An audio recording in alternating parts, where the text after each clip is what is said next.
그가 구원받은 위험은 매우 크고 위협적이었다. 그를 미워하는 자들이 49절 그를 대적하여 일어나서 49절 포악한 자 49절 곧 그를 대적하여 악의를 품고 추격하는 데 힘이 든 사울을 가리킵니다. 이것은 또 6절에 비유적으로 표현되어 있다. 죽음의 파도가 너무도 격렬하게 그를 덮쳤고 죽음의 줄과 올가미가 그를 강하게 붙잡았기 때문에 그는 무덤에 있는 사람이 할 수 있는 것보다 더 이상 스스로를 도울 수 없었습니다. 악한 자와 그의 악한 도구인 벨리알의 홍수가 그를 두렵게 하였다. 그는 지구뿐만 아니라 죽음과 지옥이 그를 대적하는 것을 보고 떨었습니다. 그의 구원은 기도에 대한 응답이었다. 7절 그는 여기에서 우리가 곤경에 처했을 때 자녀가 놀라서 부모에게 부르짖듯이 하나님께 끈질기게 부르짖는 좋은 본보기를 남겼다. 그리고 그렇게 하도록 큰 격려가 되는 것은 하나님이 끊임없이 섬김과 경배를 받으시는 하늘에 있는 그의 성전에서 기도에 응답하실 준비가 되어 있음을 발견했기 때문입니다. 하나님은 그와 그의 적들에게 독특하고 비범한 방식으로 나타나셨다. 그 표현은 시나이 산에서 하나님의 위엄이 강림하신 것, 8, 9절 등에서 차용한 것입니다.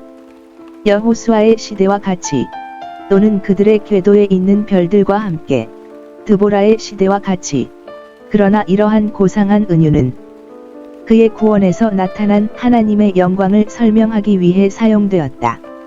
하나님의 지혜와 능력, 그의 선하심과 신실하심, 그의 공의와 거룩하심, 그리고 다윗에게 나타나신 모든 피조물과 인간의 모든 계획에 대한 그의 주권적 통치는 하나님의 영광을 눈으로 보는 것처럼 분명하고 밝았습니다. 그러한 기적적인 중재와 같은 믿음의 눈은 감각의 눈에 해당했을 것입니다. 그의 원수들에 대한 하나님의 진노를 나타내기 위해 하나님은 자신의 대의를 옹호하셨기 때문에 자신이 모든 원수들에게 원수임을 보여주셨습니다. 그의 진노는 그의 콧구멍에서 나오는 연기와 그의 입에서 나오는 불, 9절, 숯불이 피고, 13절, 화살, 15절로 나타납니다. 그의 진노의 힘과 공포를 누가 압니까? 그의 적들이 처한 놀라운 혼란과 그들을 사로잡은 경악을 설명하기 위해 마치 땅이 진동하며 세상의 기초가 드러난 것 같더라. 8, 16절 하나님이 얼마나 그를 도울 준비가 되셨는지를 보여주기 위해 그는 그룹을 타고 날았다. 11절 그러나 그는 자신을 숨기시는 하나님이시니 14시 15분 그가 흑암으로 자기 장막을 삼으셨으며 12절 하나님께서 이러한 구원을 통해 그에게 특별한 호의와 친절을 나타내셨다. 20절 구원은 일반적인 섭리에서 나온 것이 아니라 언약적 사랑에서 나왔습니다. 여기에서 그는 총애를 받는 사람으로 취급되었습니다. 그래서 그는 이러한 구원과 그 안에서 하나님과의 교제를 통해 그의 영혼에 주시는 하나님의 은혜와 위로의 전달을 감지했습니다. 여기에서 그는 하나님이 그를 기뻐하셨으므로 그를 붙드신 그리스도의 예표였다. 4시 14분 그는 하나님께서 그에게 왕관을 씌워주신 위대한 성공을 찬양합니다. 그는 그를 보존했을 뿐만 아니라 번성하게 했습니다. 그는 자유와 확장으로 축복을 받았습니다. 그는 넓은 곳으로 인도되어 20절 거기에서 번창할 수 있었고 그의 발걸음은 그 아래서 넓어져 더 이상 곤고하고 얽매이지 않고 자유롭게 움직일 수 있었습니다. 37절 군사적 기술과 힘과 신속함으로 그는 사기꾼으로 자랐지만 전쟁 기술을 잘 배웠고 전쟁의 수고와 위험을 감당할 자격이 있었습니다. 하나님은 그를 전쟁터로 부르셨고 그에게 봉사할 자격을 주셨습니다. 그는 그를 매우 재주 있게 만드셨다. 그는 내 손을 전쟁에 가르치신다. 35절 그리고 이 재간은 힘만큼 좋았다. 손재주로 매우 활기차고 용감합니다. 내가 싸울 힘으로 내게 띄우셨느니라. 그는 섬기는 일에 그의 모든 용기와 능력의 영광을 하나님께 돌리나니 그리고 매우 신속하시도다. 그가 내 발을 암사슴 발같이 빠르게 하시나니 34절.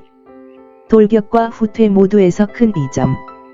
사울과 압살롬뿐만 아니라 블레셋 사람, 모압 사람, 암몬 사람, 시리아 사람, 그리고 그가 정복하고 이스라엘에게 조공을 바친 다른 이웃 나라들에 대한 승리로 그의 놀라운 승리가 여기에 기술되어 있다.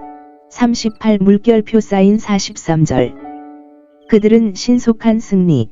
내가 그들을 진멸하기 전에는 돌이키지 아니하였다. 38절. 완전한 승리였다. 이스라엘의 원수들은 상처를 입고 파괴되고 소멸되고 그의 발 아래 엎드러지고 짓밟히고 일어설 수 없게 되었고 그들의 목은 그의 자비에 맡겨졌습니다. 그들은 땅과 하늘의 도움을 청했지만 소용이 없었습니다. 구할 것이 없었고 더스트가 그들에게 나타나지 않습니다. 하나님은 그들에게 응답하지 아니하셨으니 이는 그들이 그의 편이 아니었고 그들이 최후의 극한 상황에 이를 때까지 그에게 부르짖지 아니하였음이더라. 이렇게 버림받은 그들은 다윗의 의로운 승리에 칼에 손쉬운 먹잇감이 되었고 바람에 흩어지고 모든 발에 밟히는 땅에 티끌같이 작게 쳐부수었습니다.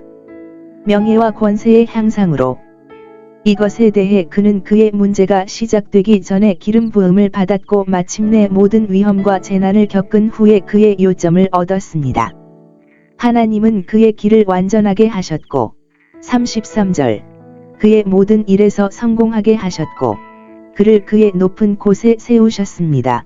34절. 이는 안전과 위험을 모두 의미합니다. 하나님의 온유하심과 은혜와 긍휼이 그를 크게 하시고 36절. 그에게 큰 재물과 큰 권세를 주셨으니 땅의 위인들의 이름과 같은 이름이니라. 그는 이방인의 우두머리가 되었다. 44절. 그의 현저한 보조는 그가 위대한 일을 위해 계획되고 예약되었음을 분명히 보여주었습니다. 즉, 백성의 투쟁에도 불구하고 온 이스라엘을 다스리고 그가 알지 못하는 사람들, 멀리 떨어져 있는 많은 나라들이 그를 섬기도록 하기 위함이었습니다. 이와 같이 그가 높이 들림을 받아 그를 대적하는 자들 위에 더 높이 보좌 같이 높이 되셨느니라. 49절.